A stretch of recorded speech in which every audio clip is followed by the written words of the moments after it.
Dawn, a riverine forest along the edge of the Okavango Delta. Night's cool breath still lingers beneath the canopy, holding the scent of damp bark and trampled reeds. Pale light filters through tangled branches where figs and leadwoods knit the sky into fragments. For a moment, the forest seems suspended between two worlds. The secrecy of darkness not yet surrendered, the exposure day not fully begun. Then the silence fractures. Vervet monkeys erupt into sharp alarm calls, their voices ricocheting through the trees with precision shaped by generations of predation. Leaves shudder high above, scattering droplets of condensed mist to the shadowed floor below. Somewhere within the lattice of branches, a shape moves without sound. Rosettes dissolve into the mottled light, then reappear a meter farther along a limb no wider than a human arm. A tail lowers for balance, adjusting with minute corrections that betray neither haste nor hesitation. The leopard has been awake for hours, navigating the vertical world before the sun can expose her intent. Below, the forest floor remains empty, but the real terrain of the hunt is overhead, a maze of escape routes where gravity itself becomes an adversary. In sub-Saharan Africa, the leopard, Panthera pardus, occupies a niche defined not by dominance and open conflict, but by mastery of stealth and adaptability.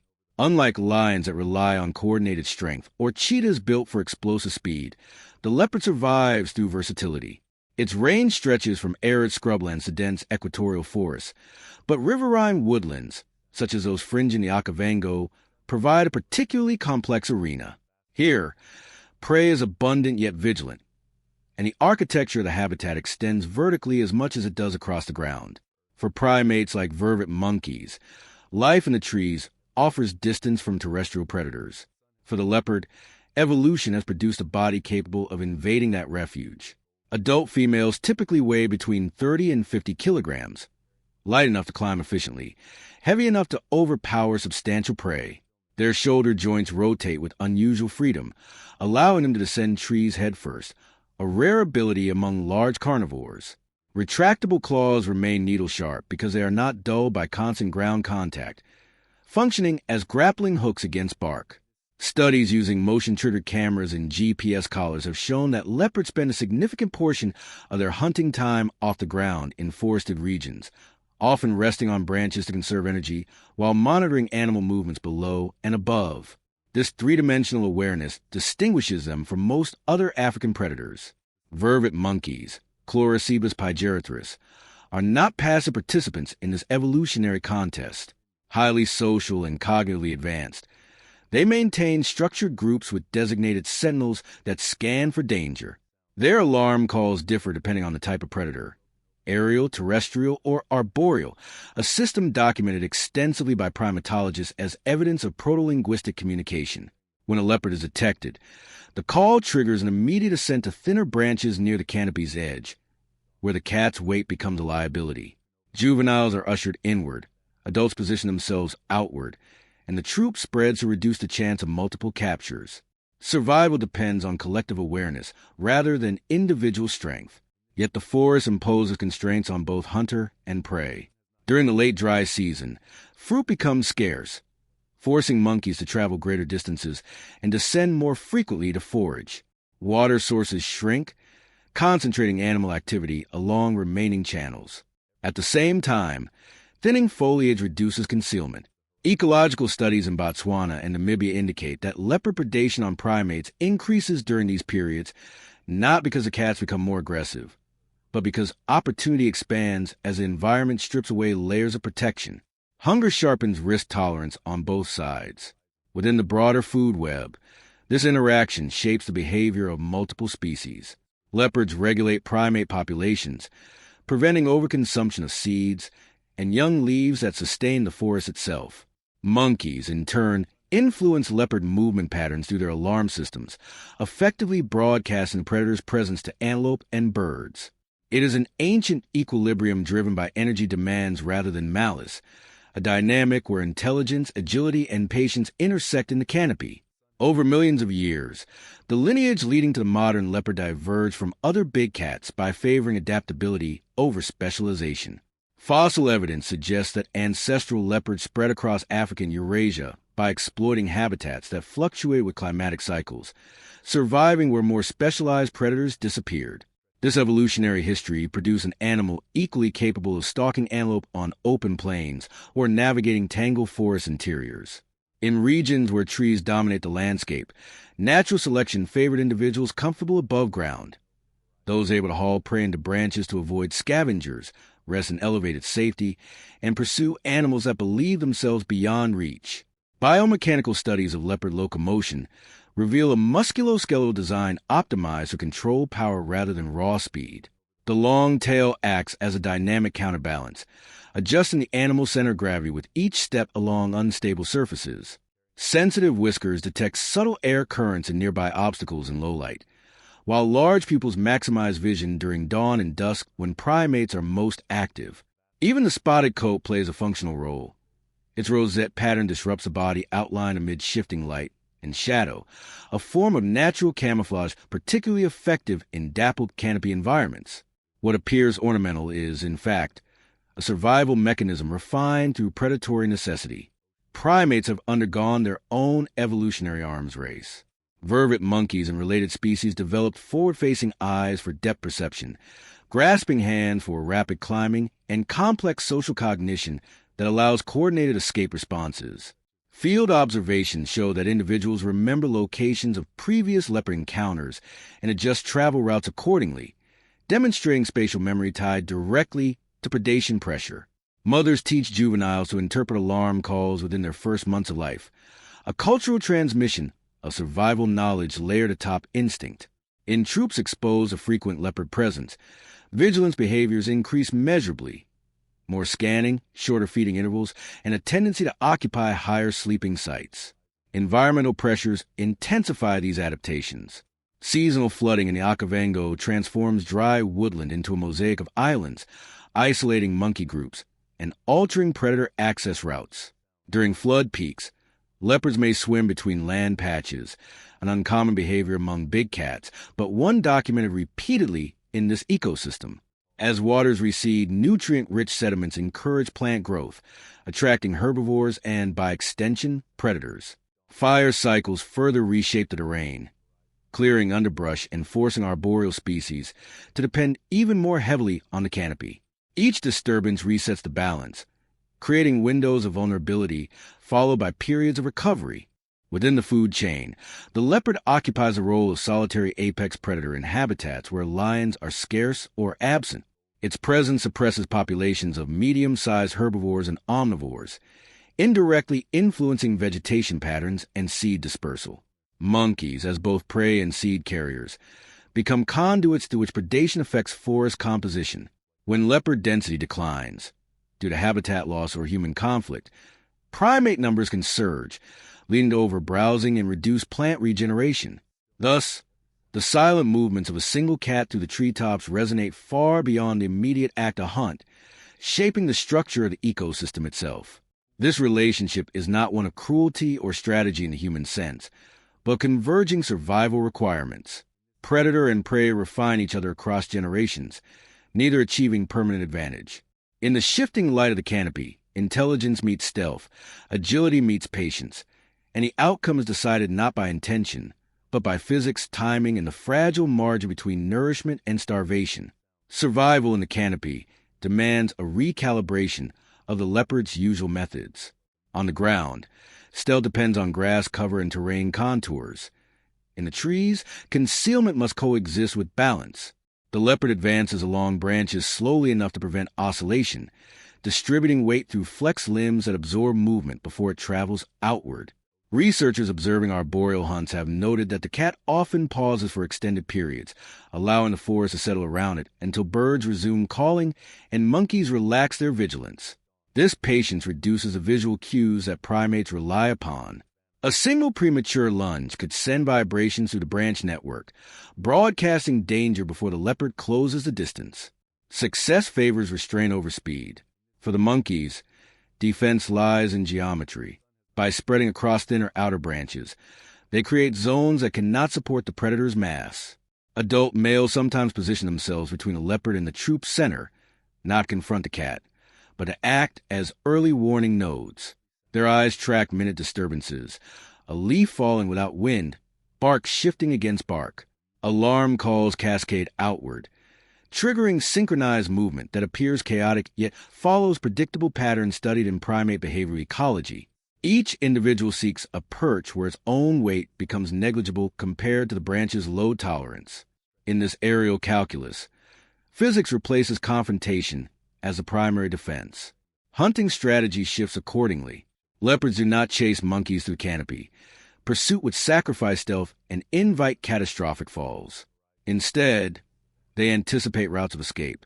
By studying troop movement over days, a leopard may position itself above frequently used feeding trees before dawn, effectively ambushing from a direction monkeys rarely monitor, the vertical axis. Camera trap evidence suggests that such hunts are often preceded by reconnaissance, the cat observing silently from adjacent trees until opportunity aligns with fatigue or distraction within the troop. The attack, when it comes, is brief and decisive, relying on gravity as much as muscle. Underlying these interactions is a form of intelligence that is neither reflective nor symbolic, but shaped by natural selection. The leopard's brain is wired for pattern recognition tied to hunger cycles. The monkey's cognition is tuned to risk assessment linked to group survival. Neither seeks conflict, yet both are drawn repeatedly in proximity by the same resources: fruiting trees, water access, safe sleeping sites. In this elevated battleground, instinct manifests as something resembling strategy, though it arises without conscious planning. The treetops become a living record of evolutionary pressure, each movement a response to countless encounters that came before. Another dimension of this conflict lies in maternal investment and the vulnerability it creates. Female leopards raising cubs face heightened nutritional demands, often doubling their hunting frequency to sustain milk production and rapid juvenile growth. Arboreal prey such as monkeys becomes especially valuable during these periods because it can be secured and cached in trees, safe from hyenas and lions that dominate the ground below. Field studies have documented mothers carrying carcasses several times their own weight into branches, then returning repeatedly over days to feed while leaving cubs concealed nearby.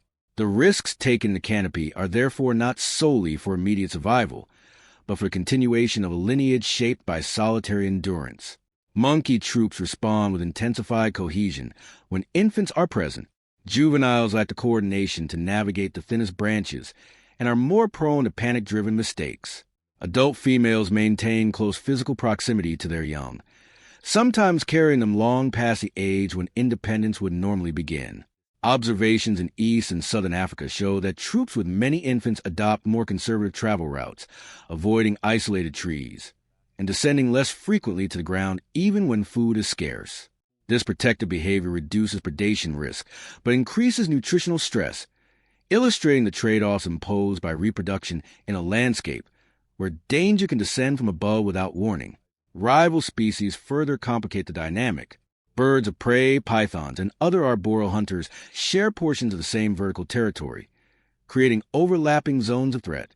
A leopard's presence may inadvertently displace these competitors, altering predation patterns across the forest. Conversely, the alarm calls of monkeys directed at one predator can expose another, producing a cascade of awareness that reshapes movement throughout the canopy. Ecologists describe this as a landscape of fear, an invisible map defined not by physical barriers but by memory and anticipation. Every branch holds a history of past encounters, influencing decisions long after participants have moved on. At its core, the relationship between leopard and monkey illustrates the moral neutrality of natural systems. There is no cruelty in the ambush, no heroism in the escape. Energy flows from one organism to another through processes indifferent to suffering or relief. The leopard's success sustains her body and, potentially, her offspring. The monkey's vigilance preserves the troop and the genetic information it carries forward. Over time, these opposing imperatives generate refinement, sharper perception, quieter movement, stronger social bonds. The treetops become an arena where life persists not through dominance, but through continuous adjustment to the presence of an equally determined adversary. By late afternoon, heat presses down on the riverine forest, draining movement from the canopy. Even the insects seem subdued, their constant drone reduced to an intermittent tremor in the air. The vervet troop has fed since morning and now drifts toward a cluster of jackalberry trees, leaning over a narrow channel of water. Here, branches extend horizontally before tapering into delicate outer limbs, ideal resting sites where visibility stretches across the forest, and any approach can be detected early. One by one, the monkeys settle into positions shaped by rank and kinship, grooming, nursing, or simply watching the slow descent of the sun. Above them, concealed in the denser crown of a neighboring tree, the leopard has been waiting since midday. She chose this position before the troop arrived, climbing while the forest was still loud with morning activity. Now she lies flattened along a thick branch, muscles relaxed but not asleep, eyes half closed against the glare filtering through leaves. Her breathing is slow enough to be indistinguishable from the motion of shade itself. Hours pass without movement. Patience is not a decision but a physiological state, conserving energy until a precise alignment of distance, angle, and distraction emerges. A juvenile monkey ventures farther outward than the others, drawn by a final cluster of fruit hanging just beyond the main canopy. Its mother remains several meters away, occupied with a younger infant clinging to her underside. The branch supporting the juvenile dips slightly under its weight, but holds. It feeds quickly, glancing back toward the troop between bites. Above, the leopard's tail lowers incrementally, counterbalancing as she shifts her hind legs into a coiled position. The adjustment is almost imperceptible, masked by a faint stir of wind that ripples through surrounding leaves. The attack unfolds in less than 2 seconds. Gravity becomes an accomplice as the leopard drops from her branch onto the one below, absorbing the impact through flexed limbs before launching forward. The juvenile senses motion too late. Its alarm call begins as a fragment of sound cut short by the cat's forelimbs closing around its body. The branch shudders violently, scattering nearby monkeys in explosive retreat toward the canopy's outermost edges. Some leap across gaps that would be impassable under calmer circumstances, driven by reflex sharpened through generations of similar encounters. Clinging to the trunk, the leopard secures her grip with claws embedded deep in bark, jaws closing at the base of the prey's skull. The struggle lasts seconds, then stillness returns with startling abruptness. Leaves drift downward in widening circles, marking the path of disturbance through the air. Around her, the forest erupts in alarm calls that travel far beyond the immediate scene, warning unseen troops across the riverine corridor. The commotion radiates outward until the entire stretch of forest seems to vibrate with alarm. Monkeys that never saw the attack respond nonetheless, climbing higher, clustering their young, scanning the lattice of branches for a shape that is already stilled into invisibility again. The leopard remains pressed against the trunk, her rosette pattern dissolving into patches of shadow and filtered light. Only the slow adjustment of her hind paws reveals that the exertion has cost energy she cannot afford to waste. Arboreal hunts carry risks beyond failure. A misjudged landing or broken branch could mean injury, and injury for a solitary predator often leads to starvation. With deliberate care, she begins a descent. The carcass hangs from her jaws, its weight pulling her body downward as she tests each foothold before committing.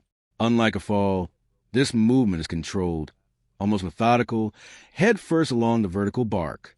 Halfway down, she pauses, listening. The forest floor remains empty, but caution persists. Other predators could be drawn by the noise. Reaching the base, she drags the kill into dense undergrowth where roots and fallen logs create a barrier against scavengers. Here she feeds quickly, prioritizing organs rich in nutrients needed to replenish the energy spent in the climb and ambush. Above, the troop regathers in fragmented clusters. Mothers call softly to locate missing juveniles, their tones shifting from sharp alarms to low-contact notes. One absence becomes undeniable. The group's formation tightens, individuals pressing closer than before, vigilance elevated to near-constant scanning. Studies of primate behavior indicate that such losses alter troop dynamics for days or weeks. Travel routes change, resting sites are reconsidered, and subordinate members may shift position within the hierarchy as social bonds recalibrate around the void left behind. As dusk approaches, the leopard returns to the remains, feeding until her abdomen distends visibly. She will cache what is left, covering it with leaves and soil, or hauling portions into a low fork of a tree if strength allows. This single success may sustain her for several days, buying time for recovery, and, if she has cubs hidden nearby, providing nourishment she will later carry back to them. The forest gradually absorbs the evidence. Alarm calls fade into sporadic echoes, replaced by the evening chorus of insects and distant bird calls. Night settles without ceremony.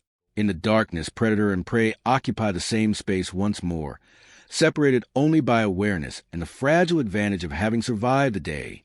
Morning returns with subdued stillness, as if the forest itself has not fully resumed its rhythm. At the base of a marula tree, the leopard lies partially concealed behind a screen of saplings, her flanks rising and falling in the heavy cadence of a predator that is fed well. Blood darkens the fur along her chest, where grooming has not yet erased the evidence of the night's work. She will remain close to the kill site through the cooler hours, feeding intermittently, then retreating to shade as temperatures climb. For a solitary hunter, conserving the spoils of successful ambush is as critical as the hunt itself. Scavengers, hyenas, jackals, even vultures descending cautiously through the canopy could erase the nutritional gain within minutes if vigilance lapses. Physiologically, the meal initiates a recovery process measurable in heart rate, hormone levels, and muscle repair. Studies of large felids show that after intense exertion, feeding triggers a shift from adrenaline-driven metabolism to parasympathetic dominance, allowing tissue repair and energy storage. If the leopard is nursing cubs, her milk production will increase within hours, translating the captured life into sustenance for the next generation. She may travel several kilometers under cover of darkness to reach them, carrying meat in her jaws, then return before dawn to guard what remains. Each journey exposes her to new risks, but the investment is essential. Cub mortality is high, and consistent nourishment determines whether they will survive their first year. In the canopy above, the vervet troop exhibits the quieter consequences of loss. Grooming sessions extend longer than usual, reinforcing bonds that buffer stress within the group. Movement is cautious, with more frequent pauses to scan the surroundings. Juveniles remain close to their mothers, abandoning the exploratory play that typically occupies the early hours of the day. Behavioral ecologists have recorded elevated cortisol levels in primates following predation events, evidence that psychological stress accompanies the immediate danger. Over time, however, the troop will adapt, incorporating the memory of the attack into its collective awareness. Routes that once felt safe may be avoided for weeks, altering patterns of feeding and rest that ripple through the ecosystem. The physical space of the hunt also changes. Fallen leaves disturbed by the struggle dry and curl, exposing bare soil that retains the scent of blood long after visible traces disappear. Insects congregate, accelerating decomposition of scattered remains. This localized pulse of nutrients enriches the ground, feeding microorganisms that in turn support plant growth. What began as a lethal encounter becomes part of the forest's renewal cycle, energy redistributed through layers of life too small to observe without instruments. In the days that follow, the leopard's movements expand outward from the kill site in widening loops, a pattern revealed through satellite collar studies of solitary felids across southern Africa. Having secured a substantial meal, she can afford longer intervals between hunts, using the time to patrol territorial boundaries and investigate scent markings left by rivals. Trees and prominent rocks become communication posts where she deposits her own signals, urine, claw marks, glandular secretions, invisible messages that reduce the likelihood of direct confrontation. For a predator whose survival depends on physical integrity, avoiding unnecessary conflict is as important as securing prey. If cubs are hidden nearby, their world temporarily stabilizes. Well-fed mothers spend more time in proximity, grooming and repositioning the young to safer dens as scent accumulates around the original site. Observational research indicates that cubs exposed to consistent maternal presence during feeding periods show improved survival skills later, learning through tactile contact and subtle cues rather than instruction. Yet abundance is brief. As the carcass diminishes, urgency will return, and with it the need to navigate the treetops once more in search of unwary prey. For the vervet troop, hierarchy subtly reshapes itself around the absence of the juvenile. Social primates maintain cohesion through networks of alliances, and the removal of even a single individual can alter grooming partnerships and dominance interactions. A younger sibling may receive increased attention from adults, while unrelated juveniles adjust their play hierarchies to fill the social gap. Over weeks, reproductive timing may shift as well. Females experiencing heightened stress sometimes delay estrus, an adaptive response that prevents raising offspring during periods of elevated predation risk. These internal adjustments remain largely invisible but influence the troop's long-term stability. The broader ecosystem absorbs the event without pause. Seeds carried in the monkey's digestive tract fall to the forest floor, contributing to plant dispersal even in death. Scavengers that eventually locate the final remnants redistribute nutrients through their own movements, linking distant patches of woodland in a chain of biological exchange. Such processes illustrate how predation extends beyond predator and prey, shaping vegetation patterns, insect populations, and soil composition. As weeks pass, memory softens into vigilance rather than alarm. The troop resumes wider foraging routes, juveniles return to cautious play, and the leopard, driven again by hunger, shifts her focus to new opportunities. The forest holds no monument to what occurred, only a subtle recalibration of behaviors that will influence the next encounter and the one after that, in an unbroken sequence stretching back through evolutionary time. In the quiet of twilight, the treetops resume their muted rhythms. The leopard rests in a forked branch, muscles coiled beneath the patterned coat, eyes half closed yet alert to the faintest vibration of leaf or twig. Below, the vervet troop moves with measured caution, carrying forward the memory of a life taken and the lessons it impressed upon their young. Neither predator nor prey bears malice. Neither acts with moral intent.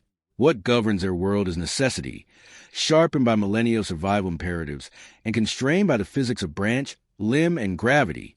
Here, in this tangle of wood, water, and shadow, life unfolds as a series of calculated compromises. The leopard thrives not through domination, but through precision, patience, and adaptation. The monkeys endure not through strength alone, but through social cohesion, vigilance, and inherited wisdom. Each interaction reverberates outward, influencing the forest composition, the flow of energy, and the patterns of generations yet to come. Nature, in its impartiality, exacts cost and confers reward without preference. It teaches endurance, patience, and a relentless balance between risk and opportunity. In the silent spaces between branch and leaf, the story of survival writes itself daily, unobserved, unjudged, yet profoundly consequential. It is here, in the canopy's suspended world, that the elegance of adaptation, the subtlety of intelligence, and the inexorable cycle of life and death converge, reminding us that existence persists beyond a measure of sympathy, in the precise equilibrium forged by necessity alone.